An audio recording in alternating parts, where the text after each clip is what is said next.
silenced and shamed. How America's leaders have failed workers and immigrants for nearly a decade. I have fought tirelessly as an American worker and citizen for two fundamental human rights: fair treatment for injured workers and just immigration policies. I have written letters, made calls, organized advocacy campaigns, and even reached out to those who claim to stand for the marginalized. Yet, time and again, I have been met with silence, dismissal, and even active retaliation. This is not just my story. It is a story of a broken system that has abandoned its people, betrayal by those meant to protect as an injured worker. I was once recognized for my contributions. Yet, when I needed the system to work for me, I was met with resistance at every turn. Washington state lawmakers Mary Foss and Emily Wicks, individuals who should champion justice, instead chose to file harassment charges against me. Rather than addressing my legitimate concerns about the erosion of workers' rights and immigrant family protections, they sought to silence my voice. Emily Wicks even quit her position after receiving an email from me, an email she deemed so honest and direct that she thought the police should intervene, despite it containing no threats. Her departure only highlights the inability of some leaders to face accountability. Unions, historically the backbone of worker advocacy, have likewise turned their backs on these critical issues. These organizations, funded by workers' dues, have grown complacent, aligning themselves with business interests rather than fighting for the injured, the marginalized, and the forgotten.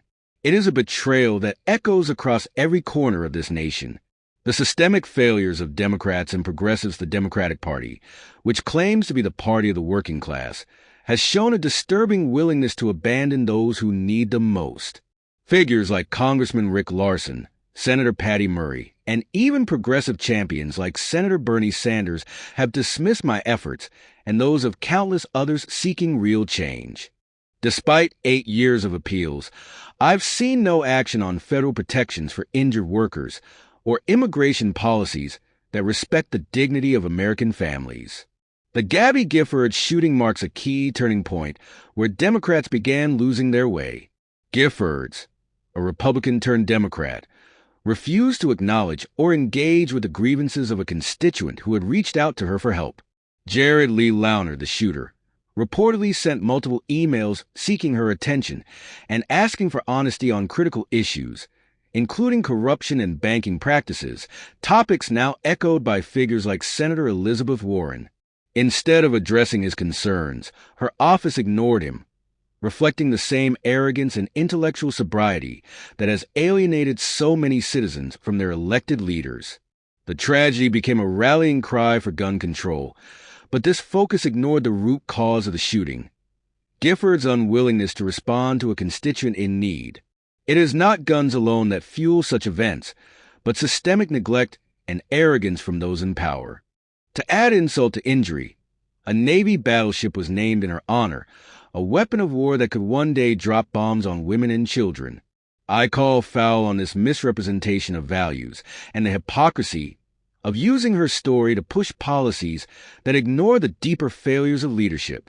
How can a nation built on the promise of justice and opportunity justify such neglect? When the very leaders who swear to uphold these values turn a blind eye, they become complicit in the systemic exploitation of workers and immigrants. The human toll this isn't just about policies. It's about lives. Injured workers are left destitute, struggling to navigate a labyrinth of legal and bureaucratic barriers. Immigrant families, like mine, endure years of uncertainty and fear, often separated by policies that prioritize profits over people.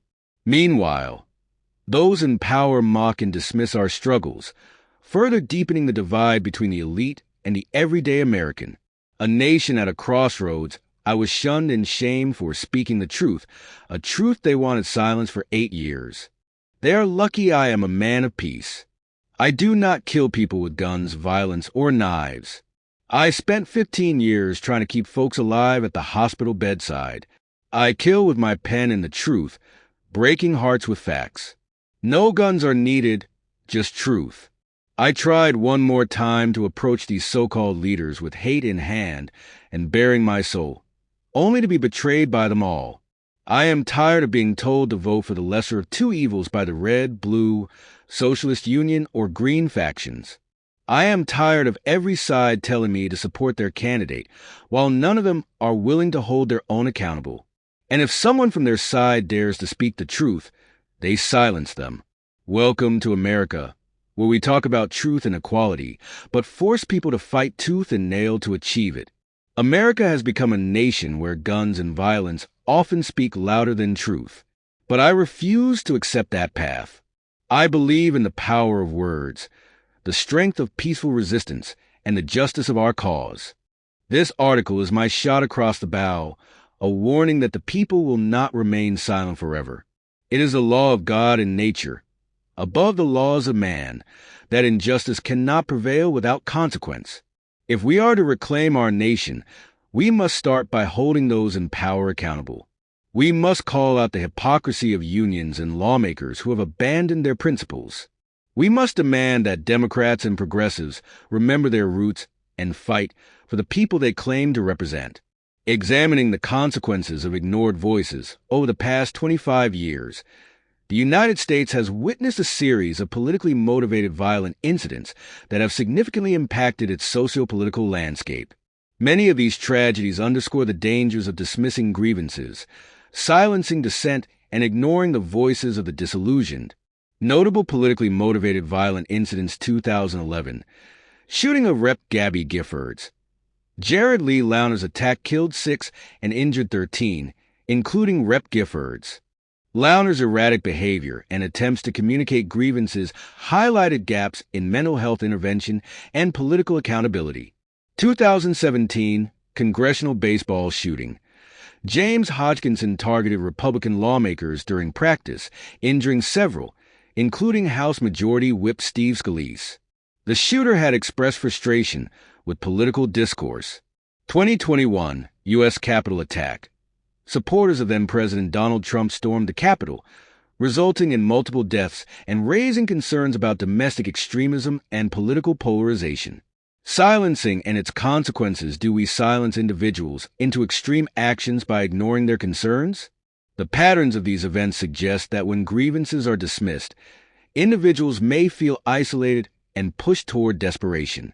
This dynamic is exacerbated by the growing divide between the elite and the working class, as both parties play head games with the people rather than addressing systemic issues. Accountability for lawmakers who ignore constituents. There should be a federal law that holds lawmakers accountable for ignoring the people they are sworn to serve. If state or federal lawmakers fail to reply to their constituents, there must be consequences, whether in the form of fines, penalties, or public accountability measures. To ignore a person is to bully them, and this systemic disregard erodes the very foundation of representative democracy. Lawmakers must be reminded that their silence is not just negligence, but an active betrayal of the people's trust. A demand for accountability and damages. As an American citizen, I have endured systemic betrayal from those sworn to represent and protect us. I demand $5 million in damages to account for the immense personal, emotional, and financial harm caused by 8 years of complicity and silence from lawmakers like Senator Patty Murray, Senator Bernie Sanders, and others. This systemic negligence has not only harmed me, but also perpetuated injustices that affect countless others across this nation. A call to action to my fellow Americans. Do not let this fight end with me. Speak up. Demand better. Hold your leaders accountable. Reach out to your representatives. Join advocacy groups, and amplify the voices of those who have been silenced. Together, we can force change. To Mary Foss, Emily Wicks, Rick Larson, Patty Murray, Bernie Sanders, and every other leader who has turned their back on us. Your silence is deafening and your inaction is a betrayal. The time for change is now. If you will not fight for us, step aside and let those who will take your place. Closing, I am ashamed of what America has become, but I have not lost hope. This nation's strength lies in its people, not its politicians. And together, we can remind those in power that we will not be ignored. The truth will not be silenced. Our fight continues.